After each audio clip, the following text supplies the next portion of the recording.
teman-teman semua, kembali lagi bersama saya Marshabella Quenmon. Pada video kali ini, saya akan bahas tentang dinamika pedosfer. Nah teman-teman, seperti yang sudah diketahui, pada video kali ini kita akan sama-sama membahas tentang dinamika pedosfer atau tanah.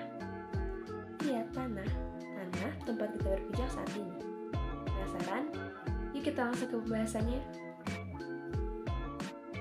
Dinamika pedosfer atau tanah. Tanah adalah kulit atau lapisan tempat di mana tumbuhan dan organisme tumbuh. Pada lapisan tanah juga terdapat mineral dan bahan organik lainnya. Proses pembentukan tanah. Proses pembentukan tanah diawali dari pelapukan batuan, baik pelapukan fisik maupun pelapukan kimia.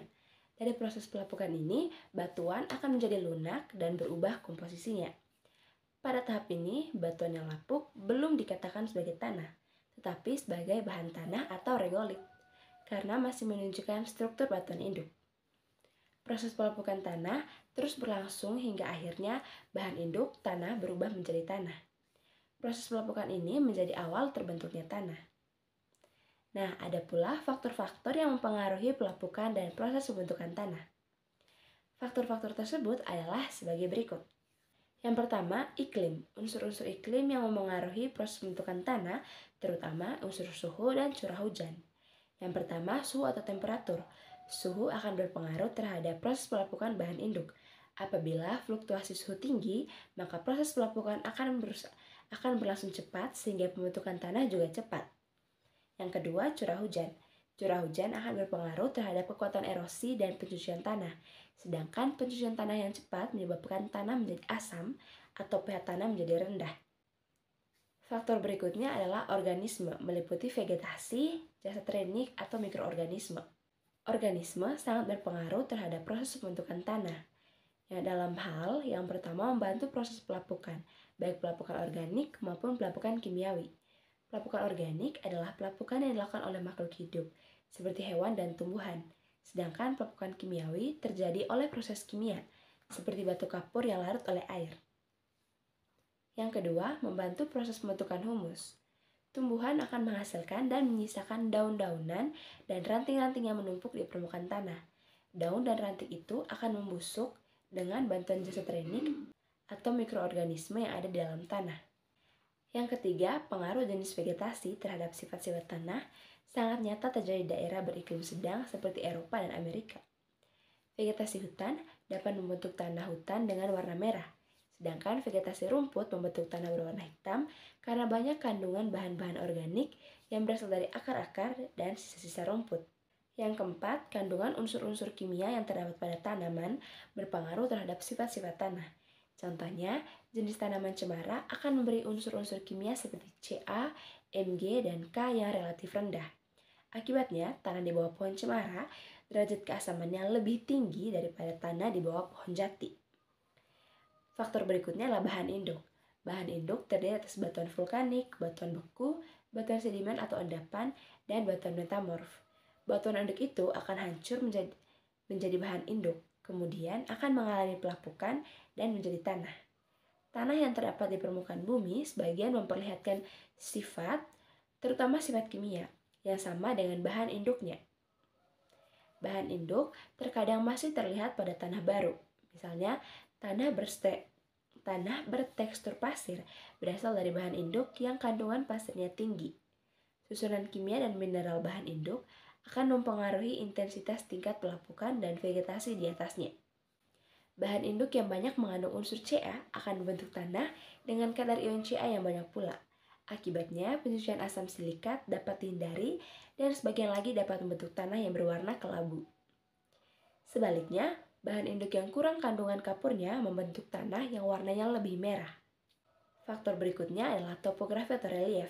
Keadaan relief suatu daerah akan mempengaruhi yang pertama, tebal atau tipisnya lapisan tanah. Daerah yang memiliki topografi miring dan berbukit, lapisan tanahnya lebih tipis karena tererosi. Sedangkan daerah yang datar, lapisan tanahnya tebal karena terjadi sedimentasi. Yang kedua, sistem drainase atau pengaliran. Daerah yang drainasenya jelek, seperti sering tergenang, menyebabkan tanahnya menjadi asam. Faktor yang terakhir yaitu waktu. Tanah merupakan benda alam yang terus-menerus berubah. akibat pelapukan dan pencucian yang terus-menerus. Oleh karena itu, tanah akan menjadi semakin tua. Mineral yang banyak mengandung unsur hara telah habis mengalami pelapukan, sehingga tinggal mineral yang sukar lapuk seperti kuarsa. Karena proses pembentukan tanah yang terus berjalan, maka induk tanah berubah berturut-turut menjadi tanah muda, tanah dewasa, dan tanah tua.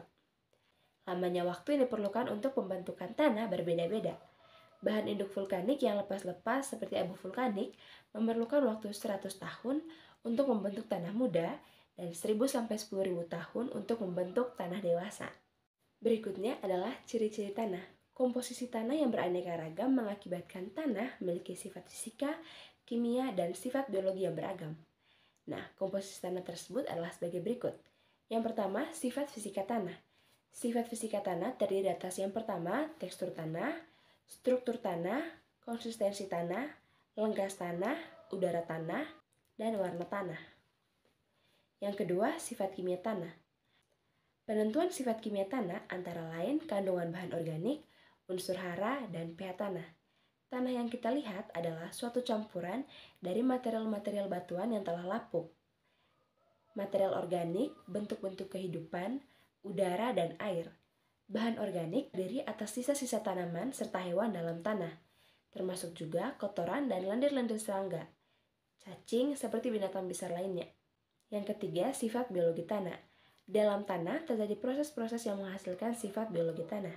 Misalnya, adanya cacing tanah akan meningkatkan unsur nitrogen, fosfor, dan kalium, serta kalsium dalam tanah sehingga dapat meningkatkan kesuburan tanah. Peranan cacing tanah yang lain berupa lubang yang ditinggalkan di tanah akan meningkatkan drainase tanah. Hal ini penting dalam perkembangan tanah. Cacing-cacing mengangkut tanah, mencampur, serta menggumpalkannya. Sejumlah bahan organik yang belum terombak, seperti daun dan rumput yang digunakan sebagai makanan. Selain itu, secara tegas, cacing dengan kotoran dan lendir-lendirnya mampu mengikat partikel-partikel tanah menjadi gumpalan tanah yang stabil, terutama pada tanah asli. Berikutnya adalah komponen penyusun tanah. Tanah tersusun dari 4 komponen utama, yaitu yang pertama bahan mineral sebanyak 45% berasal dari pelapukan secara mekanis dan diteruskan oleh proses kimiawi yang pada akhirnya membentuk mineral. Pembentukan tanah yang terdiri atas mineral, primer, dan sekunder. Yang kedua bahan organik sebanyak 5%, berasal dari sisa-sisa tanaman, hewan, dan mikroorganisme yang mengalami pelapukan. Yang ketiga, udara sebanyak 25% yang terdapat dalam tanah tidak sama dengan yang terdapat pada atmosfer. Udara yang berada dalam tanah selalu tetap, termasuk kelembapannya. Dan yang keempat adalah air sebanyak 25%. Air terdapat dalam pori-pori tanah dan dapat bertahan di dalamnya. Berikutnya adalah profil tanah. Yang dimaksud dengan profil tanah di sini ialah susunan atau lapisan tanah secara vertikal. Tanah mempunyai persebaran secara horizontal, sehingga sifat-sifat tanah tersebut dapat berbeda-beda pada tiap tempat. Selain itu, sifat-sifat tanah secara vertikal juga bisa berbeda-beda. Hal ini dikarenakan tanah mempunyai perlapisan-perlapisan. Perlapisan tanah secara umum seperti berikut ini. Yang pertama, lapisan tanah atas atau horizon A. Lapisan ini merupakan lapisan tanah teratas. Pada umumnya mengandung bahan organik karena merupakan tanah yang muda atau baru terbentuk, sehingga masih banyak dipengaruhi oleh kondisi di atas permukaan tanah.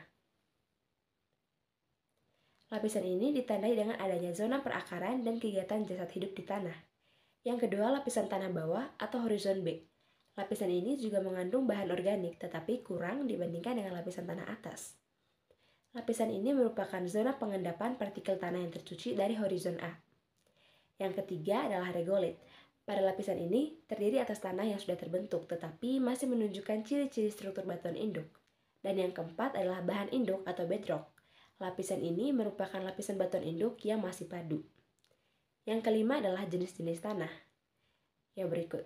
Tanah-tanah tersebut adalah tanah aluvial, tanah andosol, tanah entisol, tanah grumosol, tanah humus, tanah inseptisol, tanah laterit, tanah latosol, tanah litosol, tanah kapur, tanah mergel, tanah organosol, tanah oksisol, tanah pasir, potsol, potsolik, dan tanah liat.